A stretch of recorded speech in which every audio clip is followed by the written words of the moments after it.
Welcome back to Powering Progress, a podcast series exploring the infrastructure, energy, and market dynamics shaping the next generation of data centers and AI development. I'm your host, Aubrey Bishai, Chief Innovation Officer at Vinson and Elkins. Much of the conversation around AI infrastructure has focused on growth, new data centers, unprecedented capital investment, rising power demand, and the race to build capacity fast enough to keep up. But every major infrastructure boom eventually enters a different phase. Projects become operational, markets evolve, technologies advance, regulations change, and the contracts that looked straightforward during periods of rapid expansion are put to the test. So what happens when today's assumptions no longer hold? Joining me today is James Barratt, a partner in our international disputes and arbitration practice. James advises clients on complex cross-border disputes involving major infrastructure projects and long-term commercial arrangements.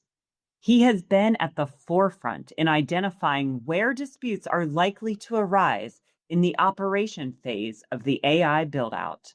Today, we're discussing the next phase of the AI infrastructure story, where disputes may emerge, the lessons other industries can offer, and what companies should be doing now to build more resilient agreements for the future. James, welcome to the podcast. Thank you, Aubrey. Great to be here. History shows that large infrastructure sectors often go through a honeymoon period before disputes begin to surface. What tends to trigger that transition? Well, Aubrey, I think what we're really asking here is what ends the honeymoon phase. Disputes typically surface not at the time when the deals are done. They surface instead in the operational phase, and typically only after the first real market shock. We're in a boom market at the moment. Problems get absorbed, they get renegotiated. It's in no one's interest to litigate disputes at the moment. However, there's typically a trigger, be that a dip in demand, a jump in the cost of power, there's an issue with a counterparty not performing, or the technology level moves on. That's when people start to really focus on the terms of the contract and see where the leverage is. We're now looking at deals that are typically have a lifespan of 10, 15 years, signed in an enormous exponential growth market. These deals get tested in a downturn. Now, look, I'm not here to predict doom and gloom by any stretch of the imagination. I think this is a fascinating build out to watch, and it's great that all of us have been a part of it. But it's today's contracts which are the ones that we'll be arguing over in the next downturn. James, you've authored this article, The Coming Wave of Disputes in Data Center and AI Infrastructure, where you draw parallels between the AI infrastructure market and other project-financed industries. Which sectors offer the most useful lessons and why? Well, Aubrey, I think that the LNG sector, liquefied natural gas, is the closest thing we've got to a playbook in terms of looking at the disputes. Many have noticed that the deal structures, while typically based on co-location agreements, do draw a lot from the project finance world.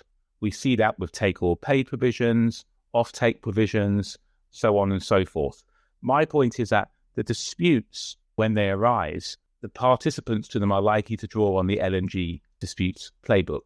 And you can see that with the arc of what's happened in the last 15 or 20 years with LNG disputes. Waves of price review arbitrations when there's a market dislocation and when the economics are very different from where they were when the deal was signed. My view is that we're likely to see the same with force majeure, where one party attempts to seek relief, be it from an outage or some form of disruption.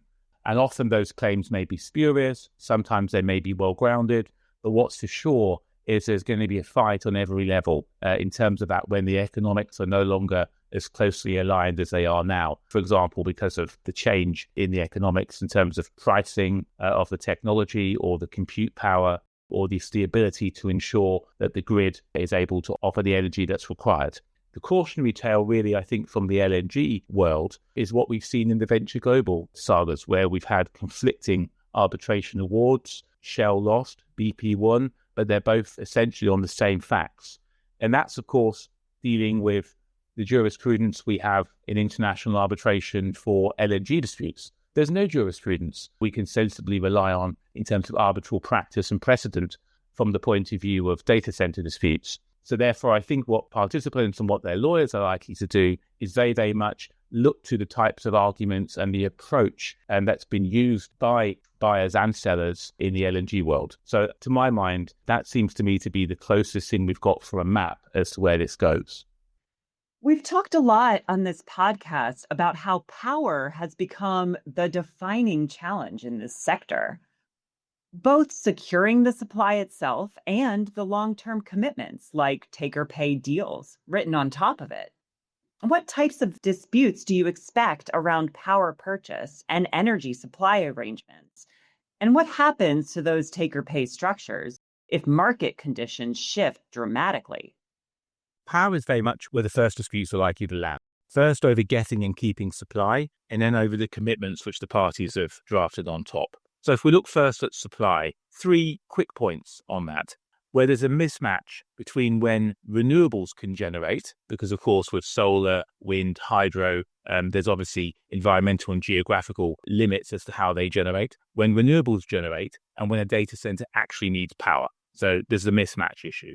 Second, there's curtailment. Who pays for replacement power when the grid is down? And then third, unproven power tech. Nuclear restarts, behind-the-meter gas, all of these as yet are fledgling technologies. What happens when something goes down and there's a cut in the supply? Similarly, if we look at take or pay, these provisions exist to make the projects bankable, financeable, lender certainty, secured capacity. However, if the price of compute falls, yet the contract price is locked in above the now market price, one party may seek to make a reach for a force majeure argument if there are any grounds, or attempt to renegotiate, or otherwise look at the contractual provisions and try and get out of the deal.